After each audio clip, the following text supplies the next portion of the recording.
Welcome back to the Car Gurus channel. Today, we are not going to be talking about carburetors and cars. We're going to be talking about the coronavirus. Unfortunately, I didn't want to have to do this. I'm a car guy. I have a car channel. I don't really like talking about other things, even though cars are only about 10% of my life. Whether you're a car guy or not, the coronavirus will affect you. So there has been a lot of crazy stuff posted on the internet, and I just want to give my take on it as a sane, intelligent human being. Let's talk about the people that say, this is just a flu. It's just a flu. We get it every year. It's not a big deal. You are wrong. It is not just a flu. Flus, the easiest explanation for the common person is they're like a tree. They have a trunk and they have some branches. And you got this flu last year, and then you got this one this year. So your body has a trunk of immunity built up in it, and you got a very mild, different case. And of course you got sick, but it's not as bad. You still had like 80%. You had the trunk of immunity for the new version of the flu you caught. Plus, the flu shots are really easy to make because like 80% of the flu shot is exactly the same as the year before. They just do a little tweak on it, just kind of, you know, adjust the carburetor, and boom, you got a flu shot. The coronavirus is way different than that. It's a SARS virus, and it's what's called a novel virus. So imagine this being, it's a different strain of tree that your body has never seen before. So there is no previous immunity to this in your body. So for instance, there's old stories from back in the day when Columbus came to America and he discovered America, which is probably not true, but we're going to go with that anyways because that's what they taught us in the history class. When he came over to visit, they had flu. They had some of the guys were sick, and they got the indigenous population of America sick. They didn't have an immunity, and they died from the flu. This is very similar to that. In fact, it's so much not like the flu that not only are the symptoms different, but the mortality rate is a lot higher. It's about 10 times higher. So you need to take this seriously. Don't listen to your friends that say it's a flu. It is absolutely not the common flu. Let's talk about supplies. Everybody's running out of supplies. They're trying to go to the store and get some toilet paper or some hand sanitizer or whatever it is they're out of. It's not in the stores. They're freaking out. They're posting on the internet, all you hoarders, we hate you, blah, blah, blah. Too freaking bad. At my house, we keep a month of supplies at all time. Was I the person that went out and bought 800 rolls of toilet paper yesterday? No. Do I have 40 rolls at my house? Yes. Do I have a plan to do something about it if I run out of toilet paper? Sure. Garden hose and a towel. I don't know what to tell you. If you can't get toilet paper right now, it's too bad. You're going to have to figure out another way. If you have money, install a bidet at your house. The Japanese took care of this problem. Well, or French? I don't know. I was in Japan. There was a lot of them. It might be French. They took care of this problem many, many years ago. Just pay to have a new toilet installed. If you have a baby and you don't have diapers, again, you should have been more prepared. It sucks for you. But we didn't have diapers not that long ago. So just make some cloth diapers. It's more messy. It's gross. We all understand. It doesn't matter. Your baby, though, will be able to have their bottom changed and, make some diapers. Hand sanitizer. Who cares if we're out? It doesn't matter. Wash your hands with soap. Hand sanitizer is going to be more for the guy that travels a lot, has to make contact with other people. Unfortunately, he's not working from home. He's out and about. That guy needs hand sanitizer in his pocket. Do my 4 children here at the house need hand sanitizer? Most likely not. They can just use soap. Not a big deal. You can also make it by mixing alcohol, not Tito's, like real alcohol from like, it'll be in the medical section of the store. It'll be normally a clear bottle. You can mix alcohol and aloe vera together, and it makes good hand sanitizer. I think I have a jug of it over here. I just wanted to see what it was like. I actually like it better than regular hand sanitizer. Anyways, so yes, there are shortages and stuff at the stores. Again, you should have been prepared. It's not the people that bought the stuff that are the bad people. They saw something happen where they wanted to be able to stay at their house for a month at a time or 3 months and quarantine themselves, and they went and got the necessary supplies to be able to do that. Let's not hate on those people. You just should have been more prepared. This would be a lesson for everybody. Keep some stuff at your house. If you don't have, a couple weeks of food, just canned food and rice at your house and some water. You're probably not adulting as good as you could be. Let's talk about quarantine. The point of quarantine for the coronavirus is not to keep yourself from getting it. We're all going to get the coronavirus. The point is that we all don't get it in the same week or same month. The healthcare system can only take care of this many sick people, and if we all get the virus at the same month, same week, it'll be this many people sick. So there's more of a likelihood that more people will die because there's less people to take care of those people. So the whole point of the quarantine is not to overwhelm the healthcare in the United States. So you're quarantining yourself. That way you don't get coronavirus in March. You get it in April, May, or June instead. It's just a way to slow down so we have more time to help everybody. It's just like when you go into a busy store, the customer service in that store is going to be really poor if they're overwhelmed with too many shoppers. Same way with the healthcare system. Let's talk about the mortality rate and how that is affected by age. You might have an 8-year-old that gets coronavirus and he just had the sniffles and a fever or something, flu-like symptoms for a couple of days, and then he was all better and he's fine. And then you might be in your late 30s and you get corona and you're down for a week.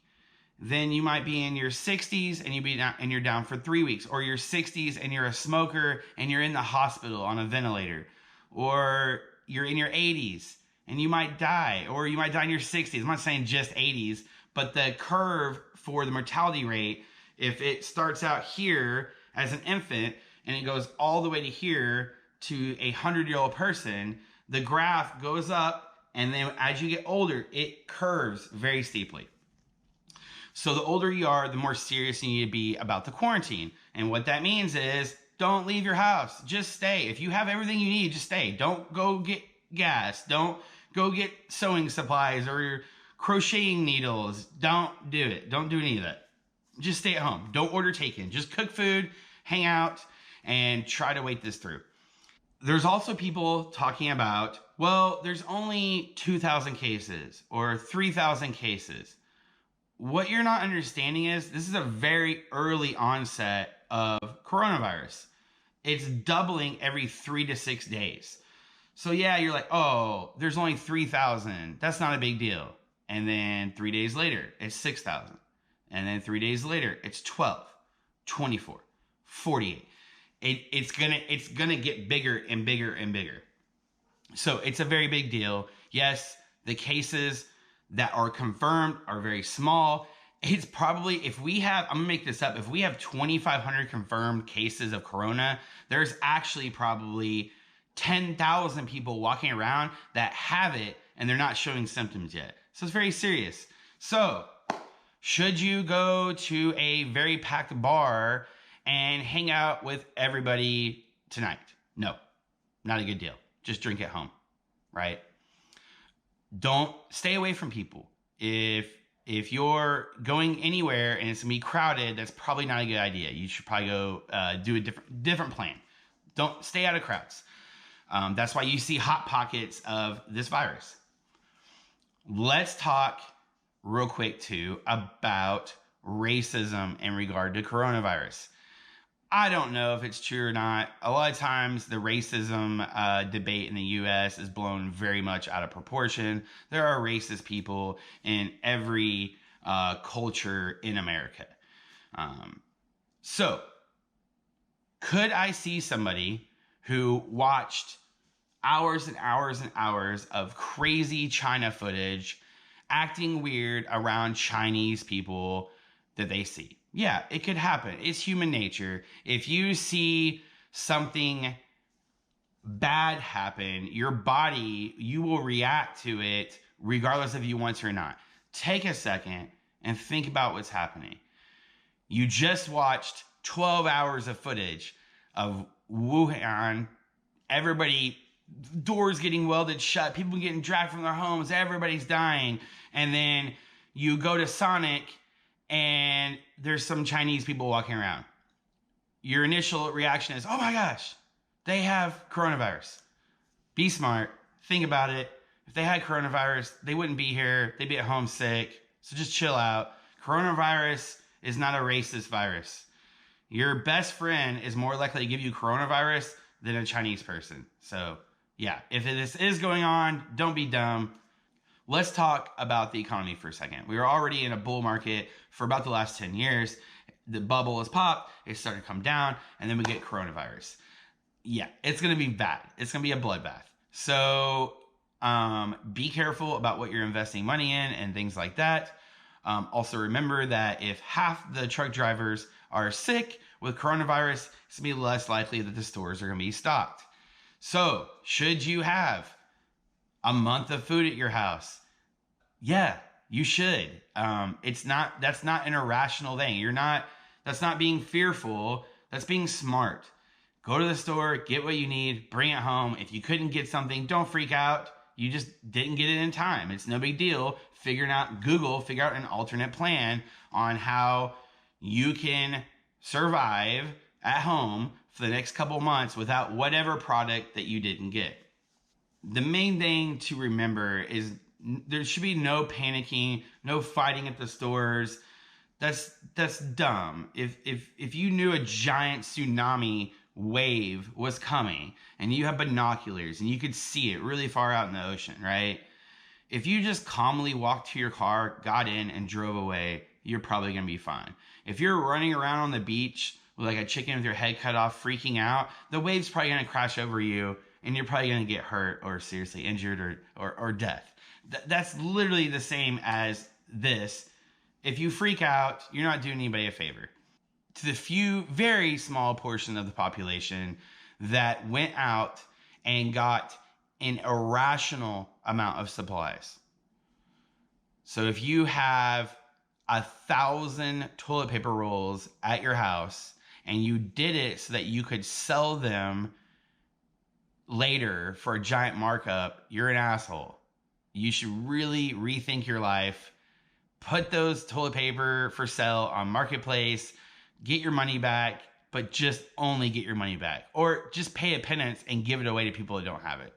As far as like how this will majorly affect people, I have a sneaky suspicion if this gets bad enough, they might just not have the kids go back to school till the end of the year. So prepare accordingly. If the coronavirus is really flared up, why would they have the kids come back and congregate? They shouldn't do that. So your kids might be home for an extended period of time. Make sure you have what you need to take care of your children. They can't go to school and just get a school lunch. Also, if you're an employer and you have the opportunity to send your people home to work, send them home. If you can work from home, work from home. In America, we have this mentality, this 1950s mentality of we need butts in the seat. Well, the reality is for 90% of jobs, we don't need butts in seats.